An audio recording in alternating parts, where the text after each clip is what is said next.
Assim, porque és morno e nem és frio nem quente, estou a ponto de vomitar-te da minha boca. O que é que estava acontecendo na igreja de Laodiceia? A igreja de Laodiceia é a única igreja que não tem problemas doutrinários. Jesus não diz que havia problemas lá como a igreja de Tiatira, como a igreja de Sardes.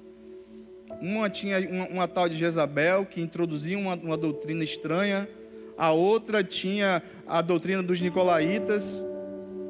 Mas na igreja de Laodiceia não se há nenhum relato que houve algum problema doutrinário.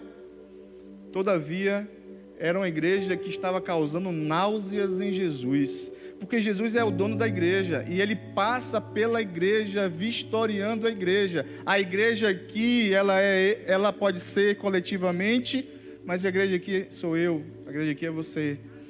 E Jesus, Ele começa a falar acerca da posição que Laodiceia estava tendo. Qual era a posição? De indiferença. Queridos, a indiferença é um dos piores sentimentos que um ser humano pode ter, porque a indiferença, ela não dá importância. Uma pessoa indiferente, ela não dá importância às coisas ou a pessoas, ela não está nem aí. E esse sentimento de indiferença é um obstáculo para a própria palavra de Deus. Ela se constitui um obstáculo para o avanço do Evangelho, porque Jesus nos chamou para sermos diferentes, não indiferentes. Jesus nos chamou para fazermos a sua obra, e fazer a sua obra envolve muitos aspectos, porque eu não posso ver um irmão que está passando dificuldade, seja em qual área for, e ficar indiferente a respeito dele. Eu não posso ver o pastor precisando de ajuda e ser indiferente, seja lá qual for a ajuda for. Então, esse sentimento de indiferença colocou em Jesus um sentimento de náuseas, porque a igreja, ela era uma igreja paganizada, porque adorava o imperador e também adorava Jesus. Ela não queria ser perseguida pelo Império Romano, mas também não queria sair da identificação de uma igreja cristã. Era uma igreja paganizada, era uma igreja que estava ali, era uma igreja que não tinha necessidade material de nada. Entretanto, era uma igreja que não se posicionava a respeito do Evangelho de Cristo. E um crente que não se posiciona, ele está sendo indiferente.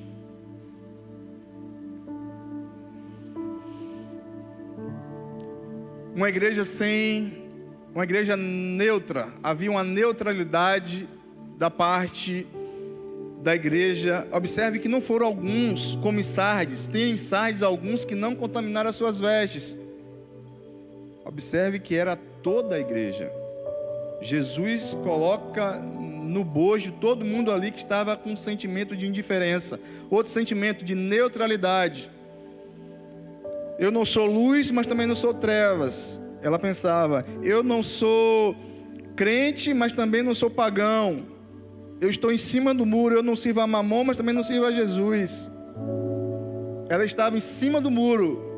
E alguém já disse que em cima do muro você recebe tiro dos dois lados. Tem que se decidir. Se você está em cima do muro e se colocar para o lado da luz, a luz vai te proteger, a luz vai te guardar, a luz vai fazer com que você venha viver o plano e o propósito de Deus na sua vida. Mas ficar em cima do muro, Jesus disse, ou é a Mamon ou é a Deus que vocês devem servir. Mateus 6:24. Em cima do muro não dá, indiferença não dá, neutralidade não existe no Evangelho. Ou é ou não é, sim, não. O que passa disso é de procedência maligna. Elias falou, olha, ou vocês servem a Deus ou vocês servem a Baal. Se Baal é Deus, seguiu. Mas se Jeová é Deus, seguiu. Em cima do muro não dá. Neutralidade não é para o crente. Neutralidade não é para mim, não é para você. Porque Jesus nos chamou para estar nele. E nele não há trevas. Nele não há indiferença. Pelo contrário, nele há toda diferença. Porque Jesus nos chamou de luz e de sal, que faz diferença na vida de alguém, que faz diferença no mundo. Imagine uma cidade sem luz. Imagine uma comida sem sal. Jesus estava dizendo: eu chamei para vocês serem diferentes. Eu chamei vocês para influenciarem. Eu chamei vocês para fazer com que as pessoas percebam que vocês não são mais as mesmas pessoas.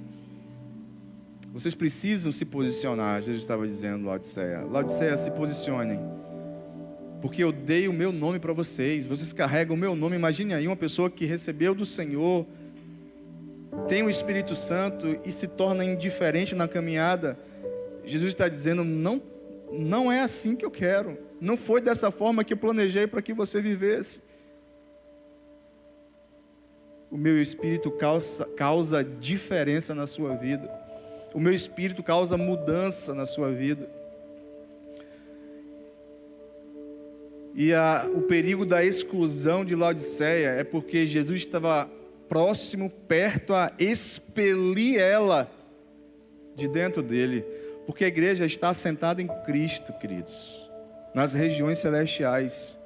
Quando Jesus ressuscitou, Jesus deu uma autoridade à igreja, um privilégio à igreja. Primeiro, de carregar o seu nome, pelo Espírito que Ele deu. Segundo, de estar assentado nas regiões celestiais. Toda a autoridade, todo o poder, Jesus já nos deu para vencer o inimigo e toda a força das trevas. A Bíblia diz que as portas do inferno, as portas da ideia de que alguém está trancado dentro de casa, então é a igreja que deve ir para as ruas e avançar, porque Satanás está lá, muitas vezes preso, aprisionado, mas querendo sair para avançar. E é a igreja que vai dizer: você vai ficar aí, porque a gente vai invadir o lugar que você está, Satanás, aprisionando pessoas, porque as portas do inferno não podem prevalecer contra a igreja, porque deu autoridade, deu poder para que a igreja possa avançar. Aleluia, glória a Deus.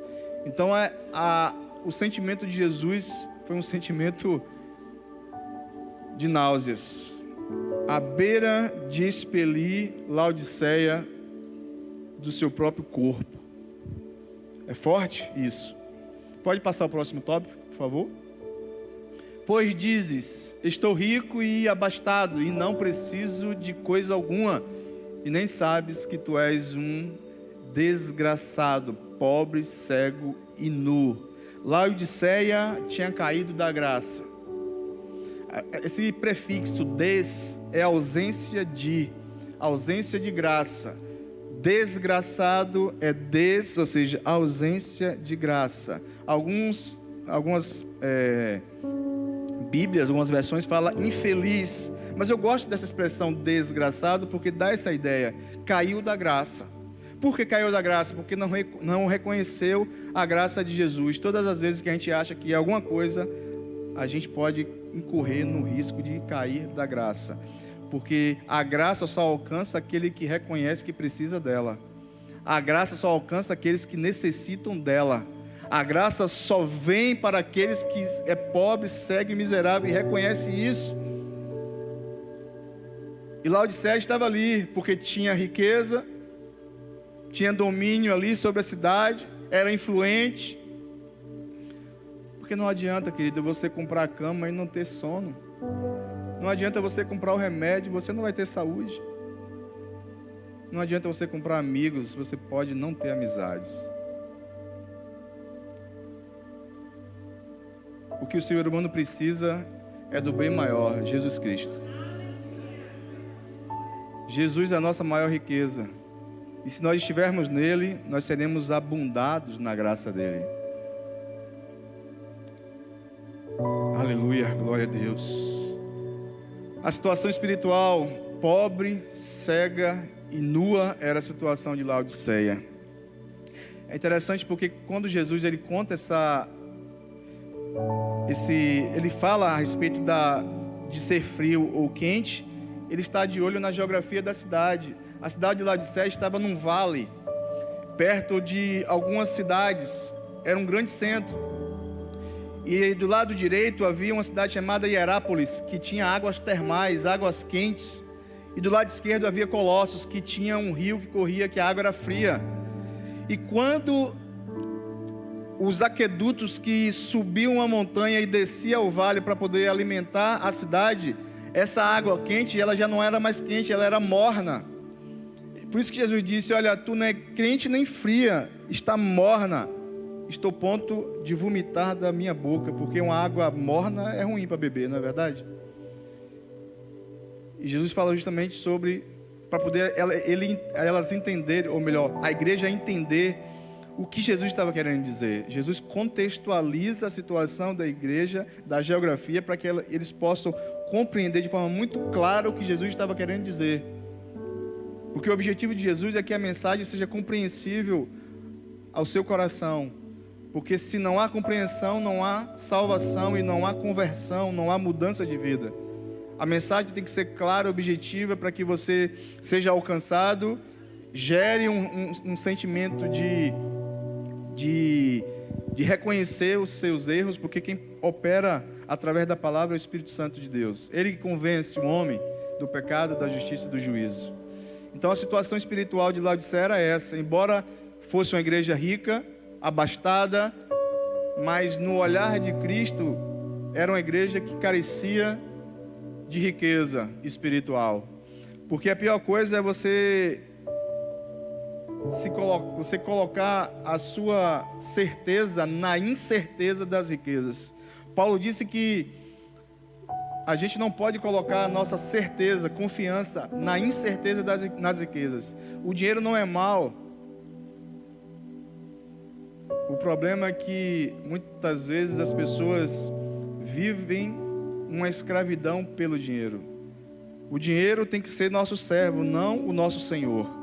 Eu preciso dominar o dinheiro, não o dinheiro me dominar. Se o dinheiro me dominar, eu já virei um escravo dele.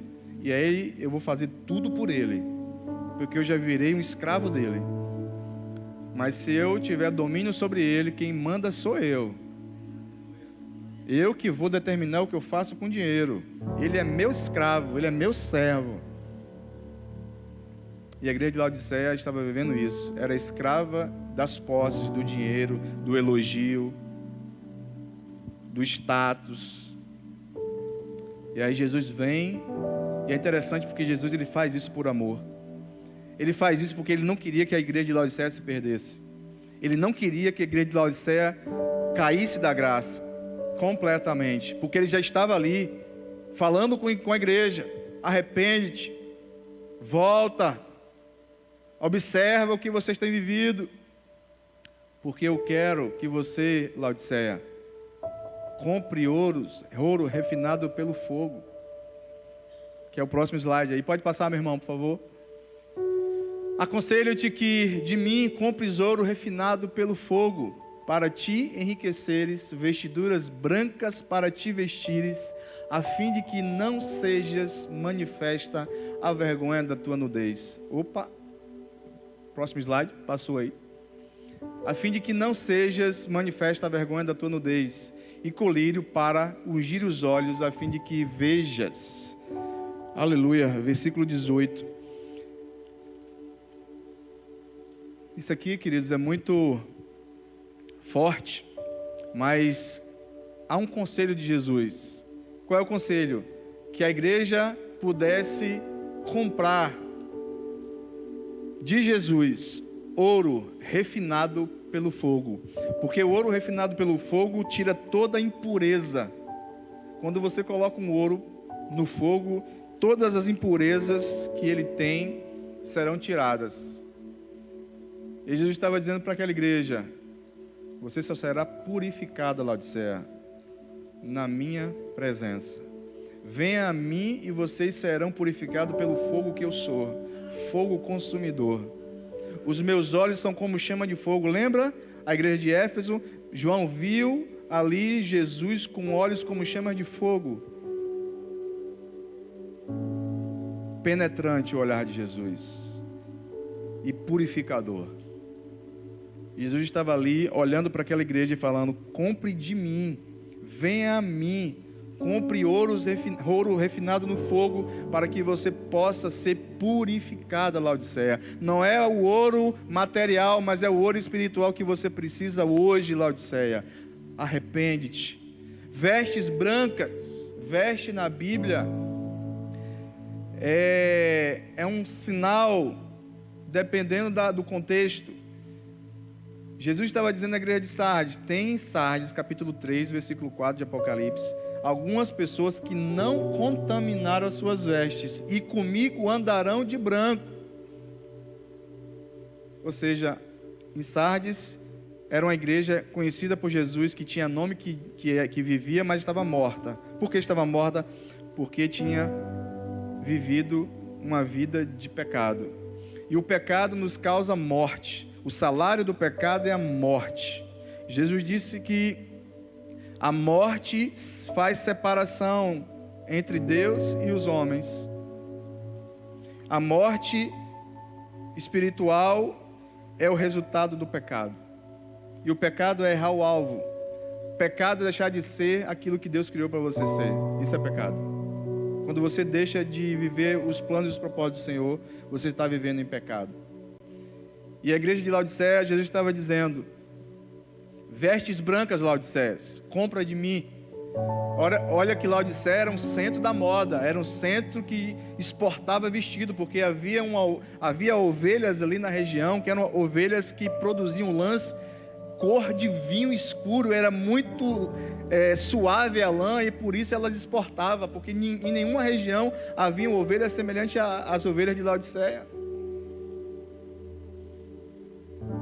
E Jesus estava dizendo: vestes brancas, compra de mim, porque eu preciso te vestir, porque tu está nua, Laodiceia. Tu estás em pecado, eu preciso te vestir. Compra de mim para poder a vergonha da tua nudez não ser exposta. Jesus, ele tem veste para mim e para você nessa manhã, amém, queridos? Jesus é aquele que nos veste. Jesus é aquele que nos limpa. Jesus é aquele que nos dá vestes brancas, porque vestes brancas é sinal de santidade. Vestes brancas traz uma ideia de que nós estaremos na presença do Senhor de forma purificada. As vestes quem dá é Ele. Que possamos hoje trocar as nossas vestes. Jesus tem um guarda-roupa novo para mim. Tem um guarda-roupa novo para você. E é Ele que dá esse guarda-roupa. É só a gente pedir. É só a gente se chegar a Ele. E colírio também. Eu disse aqui que era um dos centros da medicina. Colírio ali, eles exportavam colírio. Gente de todo mundo vinha para Laodiceia para serem tratadas. Havia uma indústria ali da oftalmologia. E Jesus estava dizendo: esse colírio que tu tem não vai surtir o efeito desejado, Laodiceia. Porque esse colírio aí é um colírio físico, material. Mas o que você precisa é um colírio espiritual. E eu tenho, Laodiceia, para poder abrir os teus olhos espirituais, porque você não está entendendo a sua situação, você não compreende o estado que você está. Porque quem está morto não compreende, não tem sensibilidade. Romanos 2:1 fala que estávamos mortos em delitos e pecados. Uma pessoa morta não tem sensibilidade. E Laodiceia estava morta. Porque Jesus disse: compra de mim ouro, você precisa ser purificada. Compra de mim vestes, porque você precisa se vestir, porque está nua. Quando Adão e Eva pecam, eles estavam nus ou não? Deus criou eles nus, num estado perfeito de inocência. E é poderoso aqui um detalhe, porque em toda a criação, Jesus vai dizendo: haja luz, haja firmamento, haja, mas quando chega o sexto dia, Deus não diz mais haja pela palavra, Deus pega com a mão e começa a modelar. Porque o ser humano é diferente, Jesus trata o ser humano de forma diferente. O ser humano é precioso aos olhos de Jesus. Ele vai dizendo haja pela palavra, vai criando, vai dando ordem. Quando chega no sexto dia, ele diz: façamos o homem conforme a nossa imagem, conforme a nossa semelhança. Quem não te valoriza é Satanás, meu irmão, minha irmã. Mas Jesus te valoriza. Jesus te valoriza tanto que Ele move céus e terra para te encontrar. Ele pode ter 100, mas se uma se perder, Ele deixa 99 e vai em busca de você que se perdeu. Porque Ele te ama incondicionalmente. O amor de Deus é incompreensível à lógica humana. Então, o colírio que Laodiceia precisava não era um colírio que eles produziam, mas o colírio que Jesus tinha para poder limpar os seus olhos. Então Adão ali, quando peca, eles descobrem que estavam nus. E qual foi a atitude de Deus? Colocar a eles uma roupa de animal, para que eles não pudessem mais estar nus, porque agora os olhos deles haviam sido abertos para o mal. A árvore do conhecimento era do bem e do mal, e Deus disse: não coma dessa árvore, de todas as outras vocês podem comer, mas a árvore do conhecimento do bem e do mal, vocês não podem comer. No dia que vocês comerem, abrirão os seus olhos. Foi isso que aconteceu. Os olhos foram abertos e eles perceberam que estavam nus. A maldade agora já era uma realidade para o casal e para toda a humanidade. Todo ser humano que nasce a partir de hoje, ou melhor, a partir de Adão, nasce com duas sementes: da corrupção e da desintegração. Essa semente está dentro do ser humano. Mesmo você nascendo de novo, você tem essa semente. Mas graças a Deus, por Cristo Jesus, que Deus enviou seu Filho unigênito para morrer por mim e por você, e hoje nós temos vida eterna nele. Hoje nós temos vida eterna em Jesus. Aleluia. Mesmo tombando aqui, mesmo o corpo deteriorando aqui, o nosso espírito é imortal, ele não morre, ele não descansa. Nós receberemos um corpo glorioso, transformado. E eu gosto de dizer isso: aquilo que é mortal se revestirá da imortalidade, aquilo que é corruptível se revestirá da incorruptibilidade. Foi isso que Paulo disse. Aleluia. Quem quer ir para a eternidade aí com Jesus? Aleluia, glória a Deus. Pode passar o próximo slide, por favor. Versículo 19 e 20. Vou ler por aqui, gente. Minha cabeça já está... Eu repreendo e disciplino a quantos amo. Sê, pois, zeloso e arrepende-te. Eis que estou à porta e bato. Se alguém ouvir a minha voz e abrir a porta, entrarei em sua casa e cearei com ele e ele comigo. Essa é a repreensão do Cristo amoroso. Se Ele te disciplina, é porque Ele te ama. Quem não te ama é quem não te disciplina. Porque a Bíblia fala que o pai que ama o filho deve disciplinar. E a figura do pai aqui é a figura do próprio Deus. Porque Deus é pai. E se Deus é pai, Ele também nos disciplina. Se Ele é pai, Ele também aperta o parafuso. Se Ele é pai, Ele também diz não. Porque para forjar o caráter de uma criança, você tem que dizer mais não do que sim. Porque hoje, os pais... Aqui não tem pai assim não, viu, gente? É os pais de lá de fora. Fazem a vontade dos filhos, que não é brincadeira. O menino só vai dar um chorinho. Toma, menino. E o menino cresce cheio de vontade. É forte, né, irmão?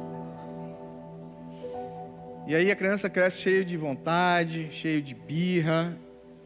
E você não consegue forjar o caráter da criança de forma saudável. A criança precisa passar pelo processo natural de aprendizagem. Não interfira, pai, nesse processo. Porque se você interferir, você vai causar alguns problemas no futuro.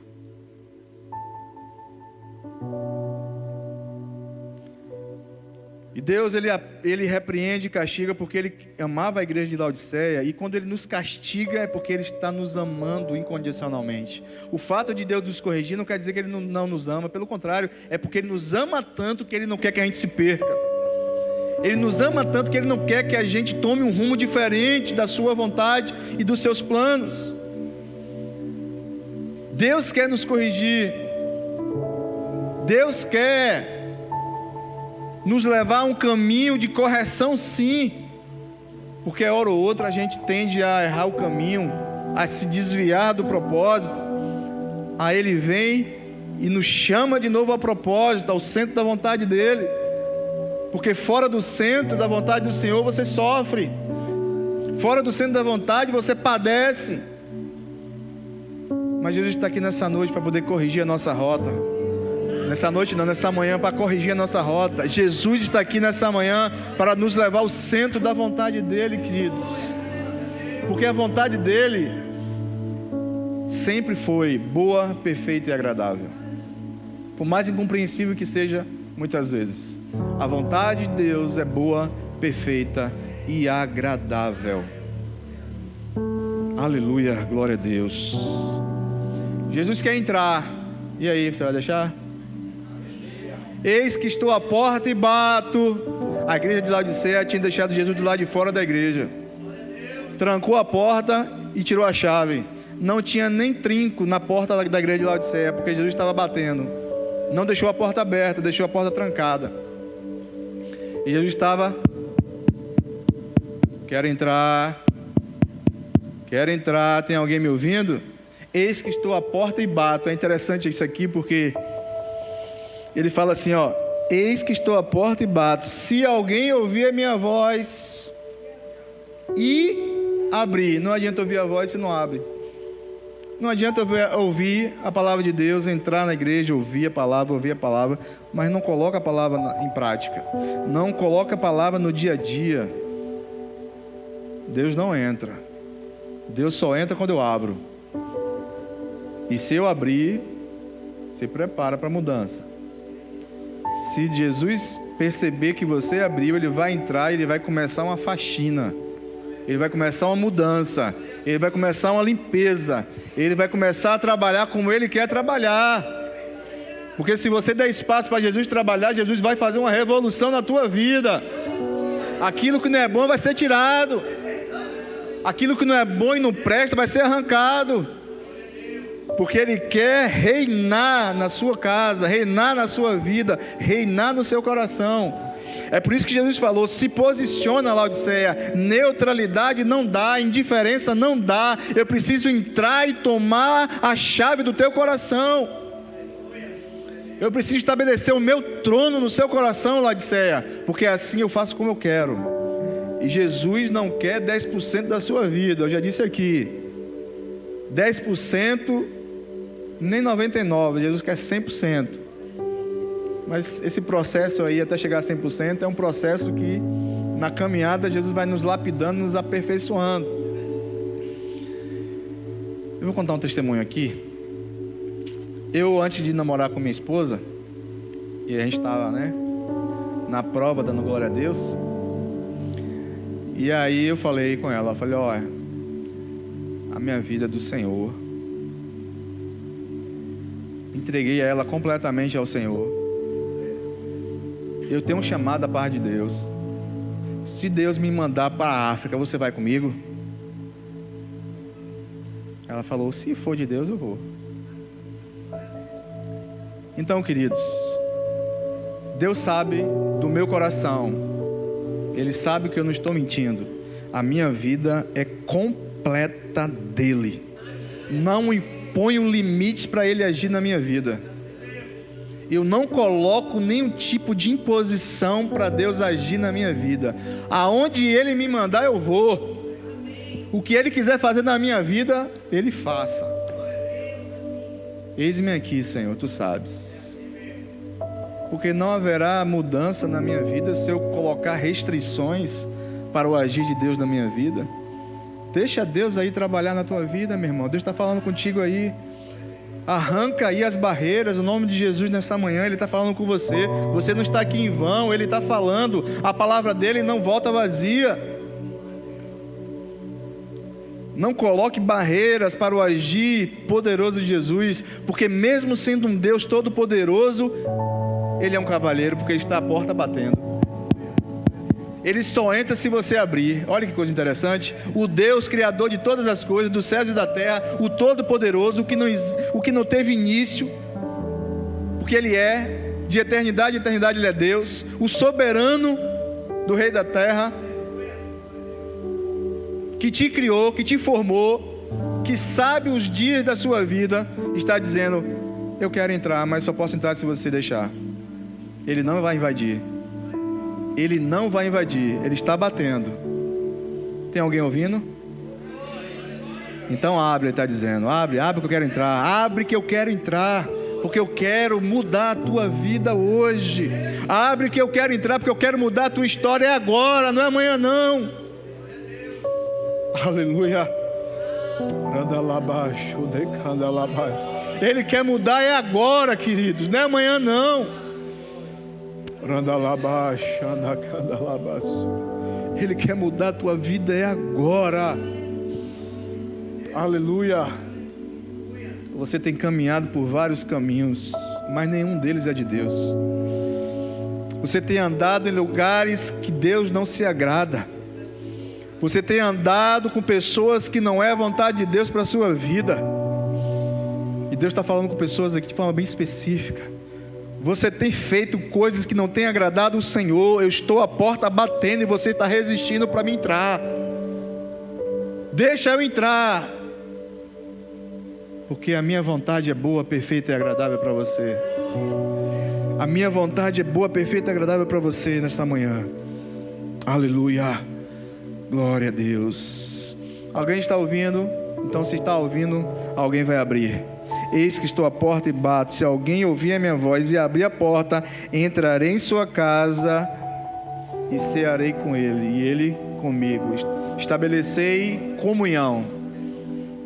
Jesus quer que você abra a porta, porque Ele quer cear com você, Ele quer comer com você, Ele quer sentar à mesa. E todas as vezes que Jesus senta à mesa, algo poderoso acontece. Lembra dos 2 discípulos no caminho de Emaús, quando eles convidam Jesus para poder adentrar em sua casa? Quando estão sentados à mesa, Jesus parte o pão e o coração dele, e os olhos deles se abrem. Havia um fogo já queimando os seus corações, pela palavra que Jesus estava dizendo no caminho. Jesus quer queimar teu coração de novo, queridos. Quando você abrir o coração, Jesus vai começar a queimar o teu coração e vai abrir os teus olhos, e você vai compreender os planos e os propósitos de Deus para a sua vida. Porque só entende os planos e os propósitos de Deus nele. Fora dele não há compreensão, porque está insensível à vontade do Eterno. É nele que a gente descobre o plano de vida que Ele tem para nossas vidas. Quando eu estava no mundo, eu não compreendia algumas coisas que davam errado. Eu batia a cabeça aqui, batia a cabeça ali. Mas quando eu vim para Jesus, eu entendi tudo, porque tudo estava dando errado. Porque tudo não dava certo, eu entendi. Porque eu estava fora da vontade de Deus. Eu fui desligado da fonte. E desligado da fonte, você não prospera. Você pode prosperar materialmente, mas espiritualmente você não prospera, porque a fonte é Deus. Deus é Espírito. Deus te deu vida através do Espírito dele, e só nele há vida. Só nele há vida. Aleluia. Aleluia. Queridos, eu acho que eu concluo aqui. Tem um próximo slide? Acho que não, né? Tem, gente? Aleluia. Ao vencedor, gente, pelo amor de Deus, né? Ao vencedor dar-lhe-ei sentar-se comigo no meu trono, assim como também eu venci e me sentei com meu Pai no seu trono. Jesus disse: eu venci, você pode vencer. Eu venci, você pode ser um vencedor. Porque se Jesus venceu, Ele também te deu autoridade para você vencer. E Ele disse: eu estou sentado no meu trono do meu Pai, e vocês também estarão assentados no trono do meu Pai. E é interessante porque o apóstolo Paulo fala em 1 Coríntios capítulo 6, versículo 3, que nós teremos autoridade com Jesus e julgaremos os anjos e os homens. Que privilégio! Nós estaremos com Jesus julgando as nações e julgando também os anjos caídos, que são chamados de demônios. Judas 1,6 vai falar também que os anjos estão destinados à perdição e haverá um julgamento para eles. E nós estaremos, porque nós somos vencedores em Cristo Jesus, nós estaremos ao lado de Jesus, porque Ele nos deu essa autoridade.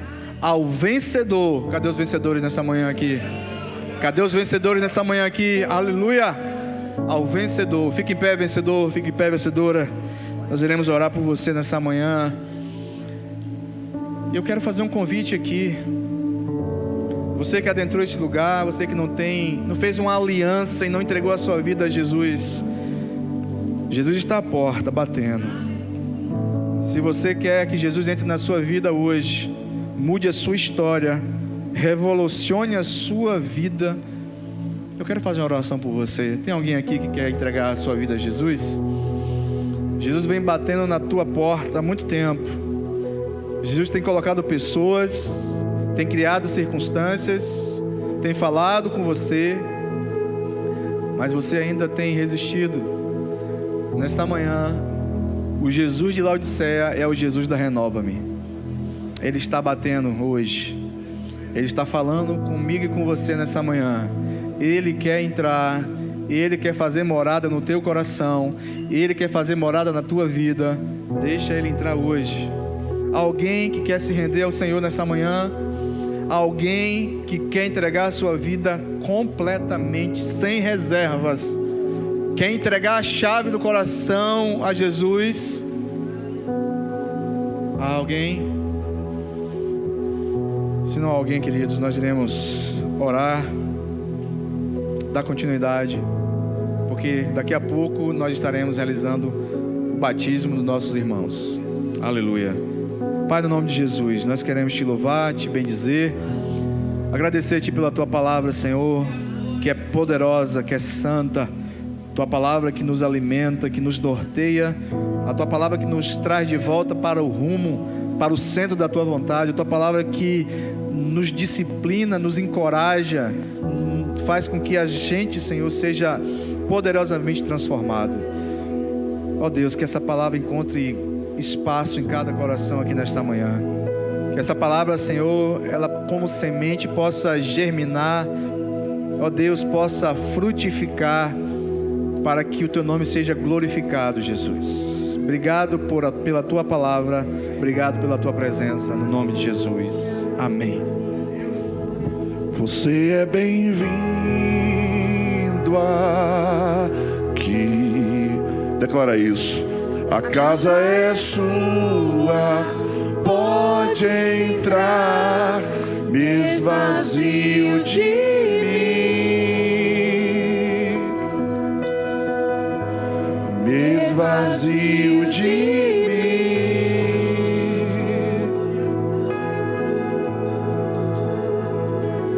Sopra o teu vento aqui, toma o teu trono, vem reinar. Nós queremos te ouvir. Nós queremos te ouvir. Canta, essa casa é sua. Essa casa é sua casa, nós deixamos ela pra você, Jesus. Coloca a mão no seu coração. Essa casa é sua casa, nós deixamos ela pra você, Jesus. Essa casa